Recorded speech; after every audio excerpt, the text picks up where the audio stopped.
Alright, welcome to some Insurgency Sandstorm, and today we're going to be talking about my 3 favorite war movies, because I'm out of ideas and I'm washed up. That's actually pretty visually disruptive when I'm watching the videos back, so I'm just not going to do that. But the first video, goodness, excuse me, not the first video, the first movie, favorite war movie ever, outside of World War II, but you know, that's different, is going to be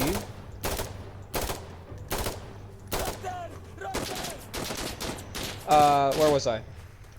My favorite war video, the movie, is going to be Black Hawk Down. As you can see, we're in winter, so not quite the same environment, but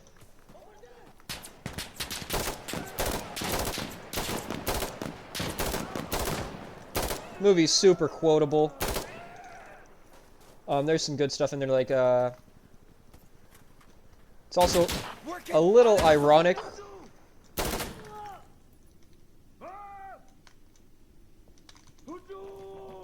And when you get into the greater, I should really have scripted this. When you get into the deeper, not themes, the deeper, like, I don't even remember what I'm trying to say. Basically, favorite thing about CG, no, wrong one. About Black Hawk Down is there's a level of irony to everything when you think about it. Not when you think about it, when you just watch the movie, basically. There is... Don't know why we're lagging so much. Yes, I do. It's because I'm doing other stuff on my computer in the background. Like, I think one of the quotes that really sticks out to me is dope and booze. There was, basically the thing was they were trying to find a high-value target in Mogadishu. Which they did manage. It's been a while since I've watched it, but I do think they managed to do it. But basically, while they were gearing up, this dude was bringing, you know, they're all like, oh, this is going to be a quick in and out, 10 minutes, 15 minutes tops, you know, just bring a bunch of ammo. And, you know, there's one guy bringing night visions, and they're like, dude, it's fucking 3 in the morning. Or not 3 in the morning, 3 in the afternoon. We're gonna be fine. Don't bring night vision. And then they got stuck in the... city, Mogadishu, until, you know, fuck, it was an entire night. And there was another guy who brought, body armor. In the movie, I think it was just sheet metal, but you know, it's all there. The sentiment was there, and it was only like a couple inches of sheet of armor, so. But, and this is where the quote comes in. One of his squad members was like, dude, what the fuck are you bringing ammo for? Bring dope and booze. And the dude was so confused. He was like, what the fuck are you talking about? Then he had to specify, ammo, dude, I mean ammo. And then, you know, I believe it was that guy who, had the armor. I believe he got shot in the back while running away. There was another guy, yeah, there was the Black Bomb. Spoilers, guys, by the way, spoilers. There was a, where was I? There was a guy, I believe it was either Black Bomb or Black Burn. First mission in.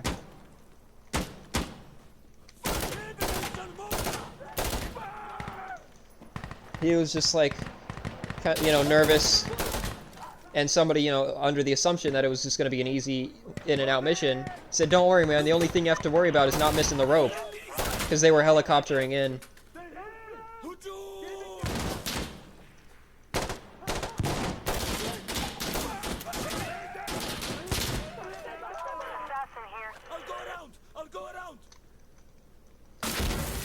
And, you know, that was the first casualty of the movie. He missed the rope. He fell. That was the first of many things to go wrong in that movie. You'll kind of notice that's the theme with me. I like when when it's describing things just going wrong. So I think that shows, like, the toughest of situations and all that.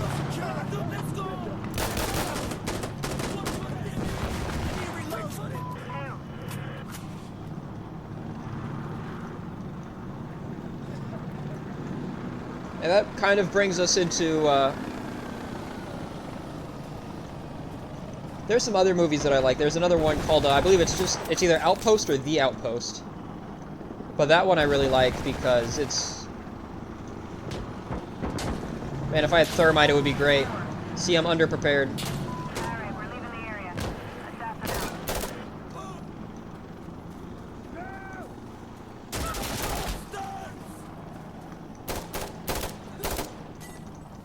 Securing Charlie. Alright. Now, is The Outpost, and that one is basically... Nothing went wrong, per se. It was just unfortunate what happened. And just to kind of clarify what that means is...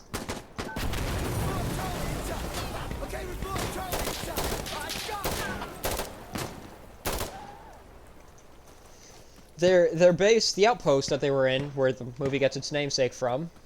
I need to find the map. Okay, they're coming back. They've done their run. Station out. There it is. Basically, the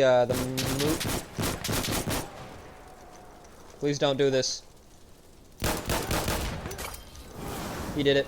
He actively did it.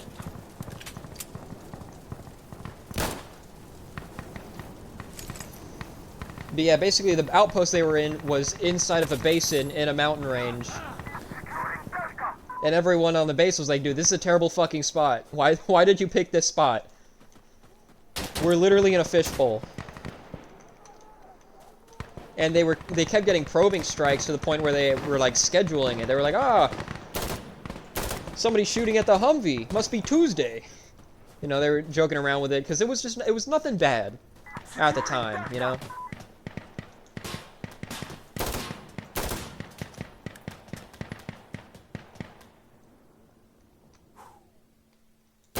Fuck. Reaction speed of a fucking...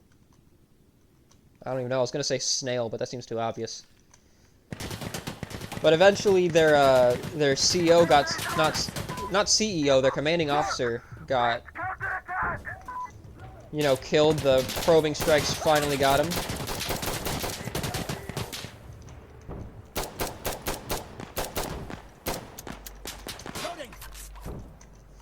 And so they went through a couple more officers.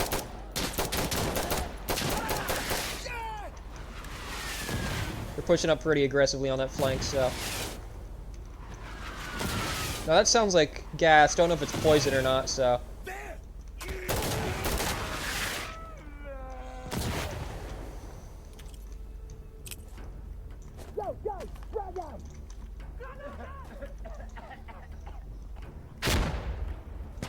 I'm seeing a lot of things. Gonna have to push back. Shit.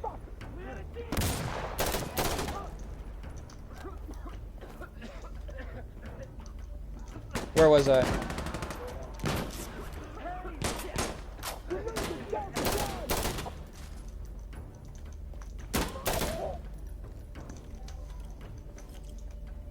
Shit. No, no, no. Commander, get out of there.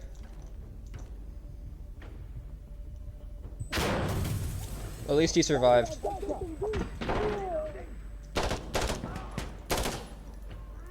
He's gonna be wounded at the very least.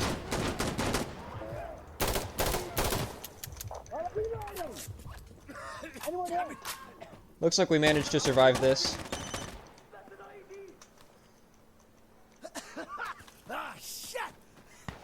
Where was I? Ammo. I need ammo bad. And eventually a big strike came in the outpost. Again, I'm just going to put a spoiler warning at the beginning of this. Sorry, I needed to lock in there. Basically, a big thing came, and they were, you know, not unprepared. They knew it was coming eventually, but it was unfortunate what happened because they were just in such a bad position. And, you know, luckily they were able to at least get fire support and repel the enemy attack, but...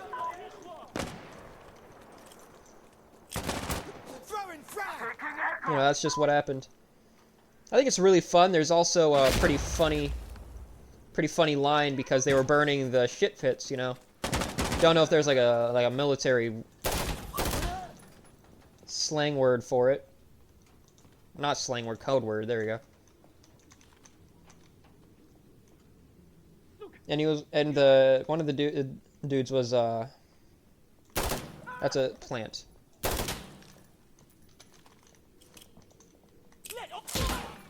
Well, at least I got the grenade off. There we go.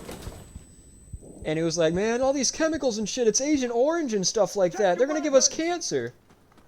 And then one of this guys, he was an ex-Marine. I don't know. I'm not gonna spoil it, but there was a reason. This was an army, but he was an ex-Marine. And he was like, nah, man, you're gonna get shot way before you get cancer, bro. Which obviously is not what you should be saying in a situation like that. Gotta keep your hopes high, no matter the...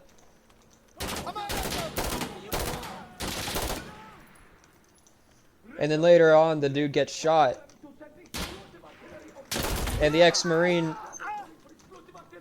is, the guy that got shot, he was the cancer guy talking about, oh man, I'm gonna fucking die! And the ex-Marine had to try and... So he's like, no you're not, it's cancer, you're dying of cancer! So I think that's a pretty funny line, showing the switch in his attitude throughout the movie. We took Echo. I'm hearing more smoke. Don't know what kind though.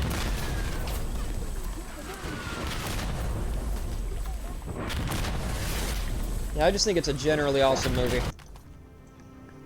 Alright, let's get ready. And the final one I would like to talk about is Siege of Jettaville. It's a little bit more historical. It's Cold War, not quite World War II. Otherwise, I'd be talking for hours and hours on Saving Private Ryan, Hacksaw Ridge, you know, all these great things. But where was I? Right, Siege of Jettaville. I believe it was the breaking up of the Democratic Republic of Congo. Just making sure my mic was on. Would have been beyond upset if my mic wasn't on. Siege of Jettaville is the breaking up of the Democratic Republic of Congo. They had a lot of resources such as cobalt.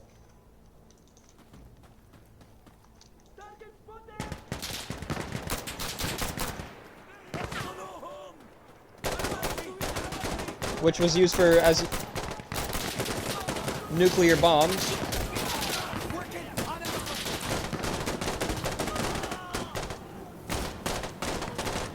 So there was two kind of like political opponents.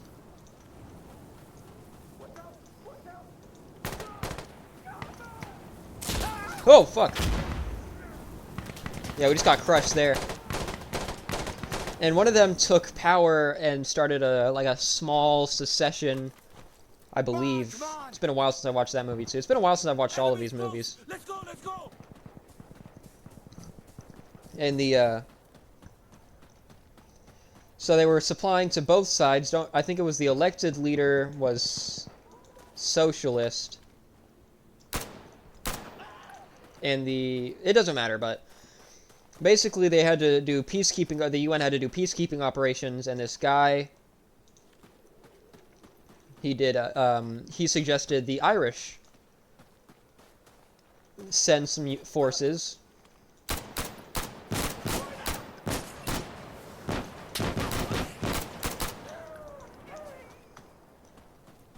Because the Irish were neutral during World War II, so they'd help ensure neutrality and not a... I'm hit! I'm hit! Man down! Man down! Fuck. But basically, I'm struggling with my words here.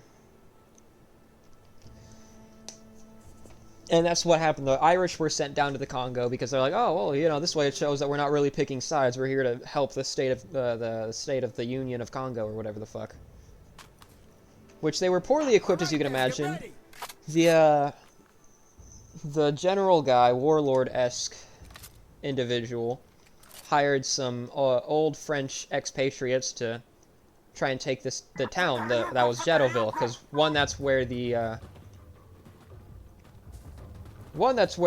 Irish were, and two, you know, where was I?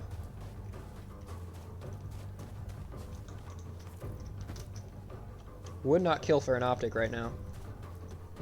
I'm trying to keep it real.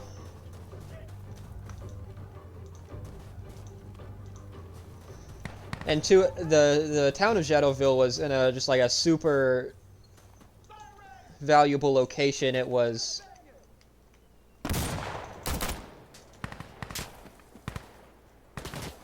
in between a bunch of the cobalt mines that started the whole conflict.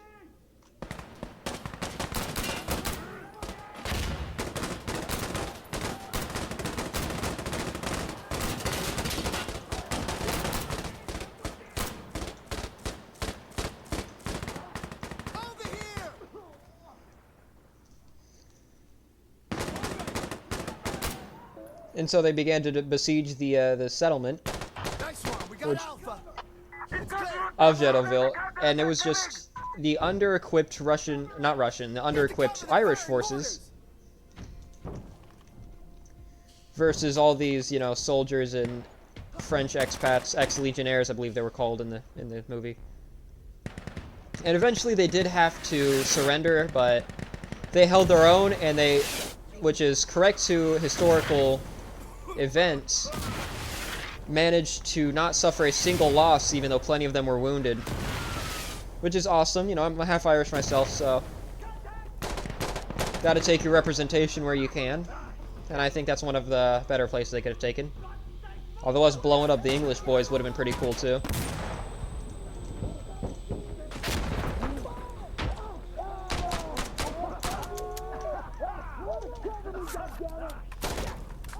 Some pretty cool stuff that happened in the movie. I recommend you check these movies out. Thank you for watching. Like and subscribe, all that good stuff, even though this wasn't my best video. And yeah, I'll see y'all in the next one.